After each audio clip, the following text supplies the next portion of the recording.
প্রিয় দেশবাসী, আজ 16ই ডিসেম্বর 2025 মহান বিজয় দিবস।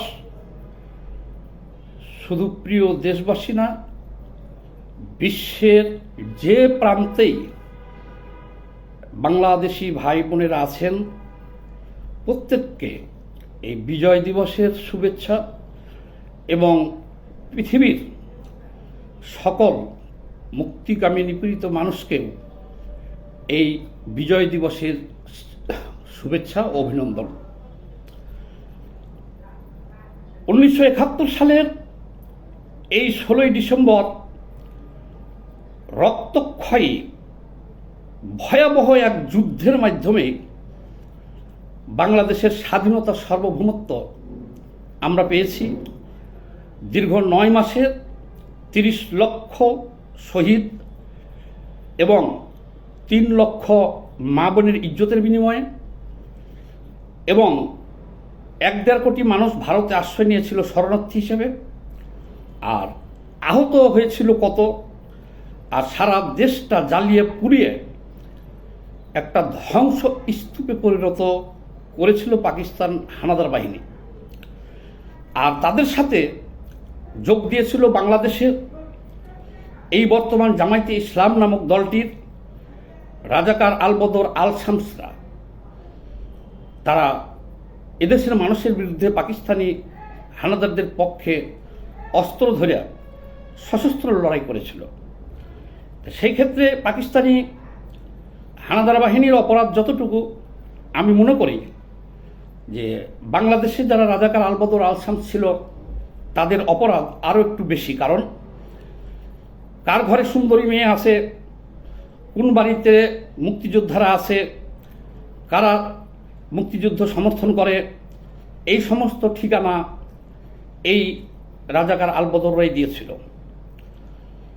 1971-এর 14ই ডিসেম্বর আমাদের দেশের শ্রেষ্ঠ সন্তানগুলোরে যে হত্যা করা হয়েছিল, প্রত্যেকের বাড়িঘর ঠিকানা এমনকি সাথে যেয়ে তাদেরকে ধরে দিয়েছিল এই রাজাকার বাহিনী। এখন আমরা 54 বছর পরে এসে দেখতেছি দেশে আরও একটা ভয়াবহ যুদ্ধ অপেক্ষা করতেছে। কারণ আওয়ামী লীগের পতন হয়েছে একটা গণ অভ্যুত্থানের মাধ্যমে 2024 সালের 5ই আগস্ট। কিন্তু আমরা আজ 15 মাসে এই আওয়ামী লীগের পতন হওয়ার পরে আওয়ামী লীগের শীর্ষ নেতৃবৃন্দ পালিয়ে গেছে দেশ ছেড়ে, এবং দেশে যারা ছিল কেউ জেলে আছে, বাকি সবাই পলাতক। অর্থাৎ এখন আওয়ামী লীগ শূন্য বাংলাদেশ বলতে পারি আমরা। এই সুযোগে সেই 71-এর পরাজিত শক্তি রাজাকার আল বদর আল শামসরা এমনভাবে উত্থান তাদের দেখাচ্ছে যে আওয়ামী লীগ মানেই ছিল মুক্তিযুদ্ধ, আওয়ামী লীগই সব। একদিক দিয়ে তারা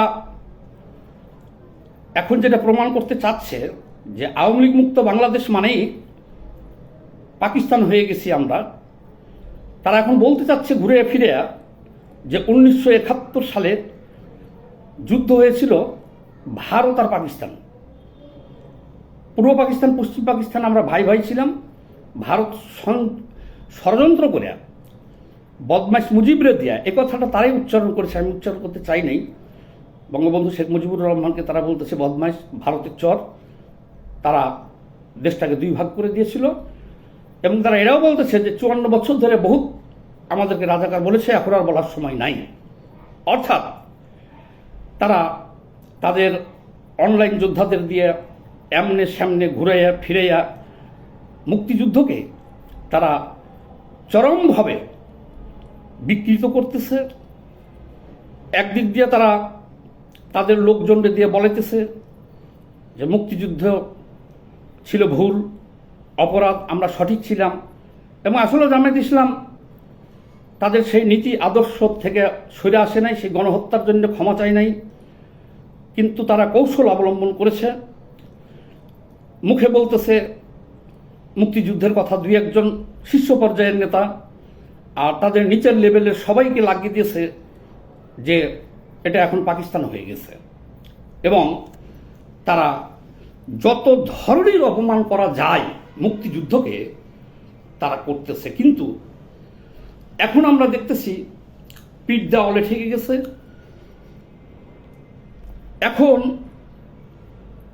তারা এই কথাটা যেহেতু বুঝতে পারে নাই যে আওয়ামী লীগ নাই মানেই যে বাংলাদেশ পাকিস্তান হয়ে গেছে, এটা ঠিক না। মুক্তিযুদ্ধ মানে এবং মুক্তিযুদ্ধের পাহারাদার হলো এদেশের আপামর জনসাধারণ, আওয়ামী লীগ না। আওয়ামী লীগ যদি মুক্তিযুদ্ধের নেতৃত্বদানকারী দল, ঠিক আছে, তাই বলে আওয়ামী লীগ এটা স্বীকার করি, কিন্তু আওয়ামী লীগ মানেই বাংলাদেশ না, আওয়ামী লীগ মানে মুক্তিযুদ্ধ না। আওয়ামী লীগ তাদের অপকর্মের জন্য গণ অভ্যুত্থানে দেশ ত্যাগ করছে বা তাদের পতন হয়েছে, কিন্তু সারা বাংলাদেশের এখন আমরা যে প্রতিরোধ দেখতেছি, দেখেন কত বিজয়, আজকে রাত্রে বিজয় দিবসেও তারা পাকিস্তানি পতাকা আঁকতেছে, পাকিস্তানি পতাকা, পাকিস্তান জিন্দাবাদ, এবং তাদের নিয়োগকৃত ইউটিউবাররা ডাইরেক্ট 16ই ডিসেম্বরকে বাল দিবস সহ নানা ধরনের বেইজ্জতি করতেছে অর্থাৎ, এবং তাদেরকে প্রকাশ্যই পাকিস্তান সহযোগিতা করতেছে। এখন দেখেন পাকিস্তানি ললনারা এদেশে আসতেছে, পাকিস্তানি জেনারেলরা এদেশে আসতেছে, পাকিস্তানি সেনারা এদেশে আসতেছে এবং চরমভাবে ভারত বিদ্বেষ দেখাইতেছে শুধুমাত্র পাকিস্তানের সহযোগিতা নেওয়ার জন্য। এবং পাকিস্তানের প্রত্যক্ষ এবং পরোক্ষ সহযোগিতায় তারা এই বাংলাদেশটাকে আবার পূর্ব পাকিস্তান মনে করতেছে তারা দখল করে ফেলছে অলরেডি। কারণ 5ই আগস্টের পরে বিভিন্ন কৌশলে বাংলাদেশ প্রশাসনের 70% জামাতিদের হাতে চলে যায় এবং দেশের সকল বিশ্ববিদ্যালয়গুলো জামাতিদের হাতে চলে যায়। সেই ক্ষমতা ব্যবহার করে তারা চাচ্ছে খুব সহজেই আগামী নির্বাচনে, যেহেতু এখন দুর্বল সরকার বা এই গভর্নমেন্টটা 70% নিয়ন্ত্রণ করতেছে জামায়াতে ইসলাম, বিধায় তারা প্রকাশ্যই ঘোষণা দিতেছে যে জনগণ ভোট দিক আর না দিক তারা ক্ষমতায় যাবেন। এখন প্রশ্ন হলো, আমরা বলতে চাই দেশবাসীকে জেগে উঠতে হবে, তাদের বুঝাইতে হবে যে মুক্তিযুদ্ধ মানেই হলো এদেশের 20 কোটি মানুষের মধ্যে রাজাকার, আল বদর, আল শামস এবং জামাতে ইসলাম ছাড়া যারা আছে তারা প্রত্যেকেই জীবন দিয়ে হলেও এই মুক্তিযুদ্ধের অবমাননা প্রতিরোধ করবে এবং সব কিন্তু জেগে উঠতেছে চারিদিকে আমরা দেখতে পাইতেছি। মুক্তিযুদ্ধ মানেই ওই খেটে খাওয়া একজন রিক্সা চালক, একজন কৃষক, একজন তাঁতি, একজন কামার, একজন কুমার, একজন জেলে, একজন সাধারণ মানুষ, তারা সবাই মুক্তিযোদ্ধা এবং মুক্তিযুদ্ধকে লালন করে। এইখানে 54 বছর পর এসে যুদ্ধ অপরাধীদের বাংলাদেশ দখল করার আওয়ামী লীগ নাই দেখে কোনো সুযোগ নাই। আমরা দেখতেছি সামনে একটা ভয়াবহ যুদ্ধ অপেক্ষা করতেছে এবং 71-এর মতো সে যুদ্ধেও তারা পরাজিত হবে, কিন্তু দেশ আজ ভয়াবহ সংকটে সেই যুদ্ধটা একেবারে সন্নিকটে আইসা পড়েছে। কারণ রাষ্ট্রীয় ক্ষমতা অলরেডি 70% তাদের দখলে চলে গেছে। এই যুদ্ধটা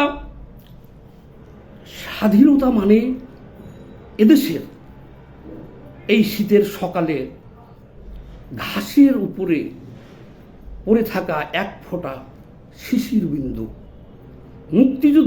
মুক্তিযোদ্ধা মানেই এদেশের গাছগাছালিতে যে পাখির কলতান। মুক্তিযুদ্ধ হলো বাংলার এই 55,155 বর্গ মাইলের যে আকাশ, যে বাতাস, যে জলবায়ু, নদী, জল, পানি, এরা সবাই 1971 সালে দেখেছে এবং তারা ওই যে একটা কথা বলে না, time and tide wait for none, I can go not ever. এই বাংলার মাটি 1971 সালে তাদের নির্যাতন দেখেছে বিধায় এই লড়াইটা হবে। এই মুক্তিযুদ্ধ বিরোধী শক্তি তারা কল্পনাও করতে পারতেছে না যে আওয়ামী লীগ মানেই মুক্তিযুদ্ধ না, তবে আপনারা প্রস্তুত থাকেন। তারা কিন্তু পাকিস্তান এবং দেশি বিদেশি ষড়যন্ত্রে দেশের 70% যেহেতু দখল করে দেশে নানা রকম দেখতেছেন অপতৎপরতা চালাইতেছে সারা দেশব্যাপী, এদের বিরুদ্ধে আমরা যখন লড়াইয়ের ডাক দিব, যার যার জায়গার থেকে যার যা কিছু আছে নিয়ে বেরিয়ে আসতে হবে সামনে।